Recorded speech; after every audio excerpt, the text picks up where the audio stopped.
Mi trovo in Vallon des Offs, che è un posto che si trova a Marsiglia, a sud del centro, accanto alla Corniche. La Corniche è una passeggiata che prosegue lungo il mare, lungo la costa. Qui c'è un piccolo porticciolo.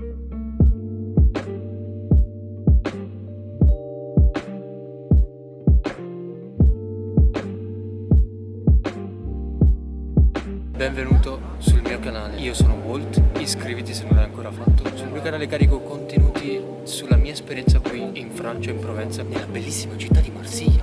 In questo video voglio parlarvi di quali sono le opportunità che ci sono per poter fare un'esperienza all'estero. Lì in fondo c'è le Château d'If, che è uno dei luoghi simbolo del racconto di Alexandre Dumas, che si chiama Il Conte di Montecristo. Partiamo dalle prime opportunità se sei uno studente. Se sei uno studente delle scuole superiori puoi partecipare al programma che si chiama Intercultura, che ti offre l'opportunità di fare un'esperienza all'estero in qualsiasi paese, in tutte le parti del mondo, e di proseguire gli studi frequentando una scuola all'estero per un anno. Oltre al programma Intercultura è possibile partecipare al bando Erasmus anche se sei uno studente delle scuole superiori. Invece se sei uno studente universitario ci sono due tipologie di bando Erasmus: Erasmus per studio, Erasmus Traineeship.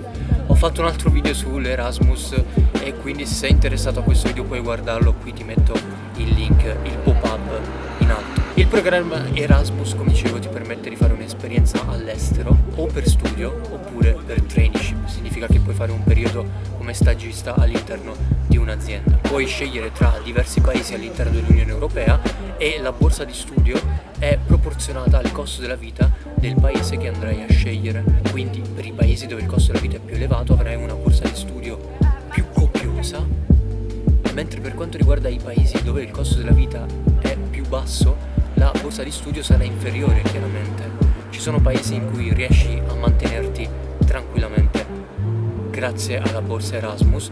Mi riferisco in particolar modo ai paesi dove il costo della vita è basso, come la Polonia, la Romania, la Bulgaria, la Grecia, la Slovacchia, la Repubblica Ceca, anche la Spagna, soprattutto la Spagna del Sud. Mentre ci sono altri paesi dove il costo della vita è più alto rispetto a quello che c'è in Italia, come per esempio Francia, Paesi Bassi, Danimarca, Finlandia. In quel caso lì la borsa Erasmus non ti permette di riuscire a coprire tutte le spese. Ci sono delle università che offrono un ulteriore contributo oltre a quello previsto dal bando Erasmus per cercare di coprire tutti i costi del tuo soggiorno all'estero. I ristoranti in questa parte di Marsiglia sono tutti chiusi, forse perché sono tutti ristoranti turistici e ancora non possono riaprire. È prevista la riapertura a partire da metà maggio con i tavolini all'aperto.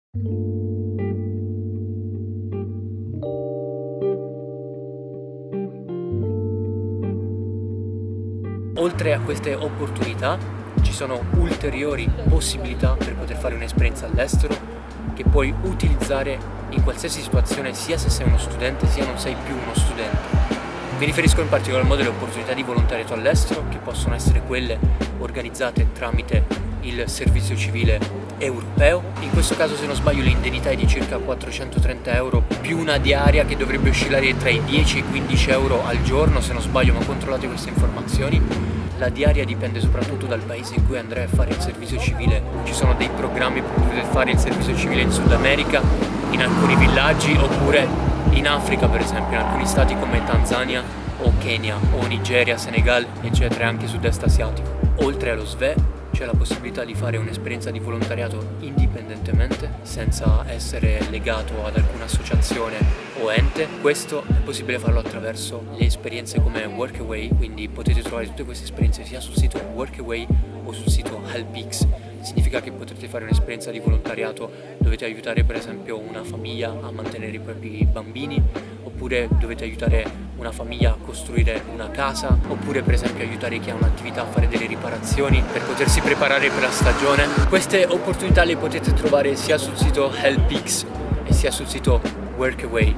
Infine, un'altra opportunità interessante soprattutto per le ragazze è quella di fare un'esperienza come au pair. Significa prendersi cura dei bambini all'interno di una famiglia, in cambio ricevere la maggior parte delle volte una paghetta che dipende soprattutto dal paese in cui si andrà a fare questo tipo di esperienza. Quindi dove c'è un costo della vita elevato, chiaramente una paghetta settimanale sarà superiore rispetto a un paese dove il costo della vita è è inferiore. Tutte queste informazioni le potete trovare nella descrizione, trovate i link ai portali dove è possibile trovare tutte queste opportunità per fare un'esperienza all'estero. Se voi conoscete altri portali attraverso i quali è possibile trovare esperienze per vivere all'estero, crescere personalmente, fare esperienze diverse e imparare cose nuove, scrivetelo nei commenti. Ci vediamo al prossimo video e mi raccomando continuate a seguirmi perché continuerò a caricare i video sulla mia esperienza qui in Francia.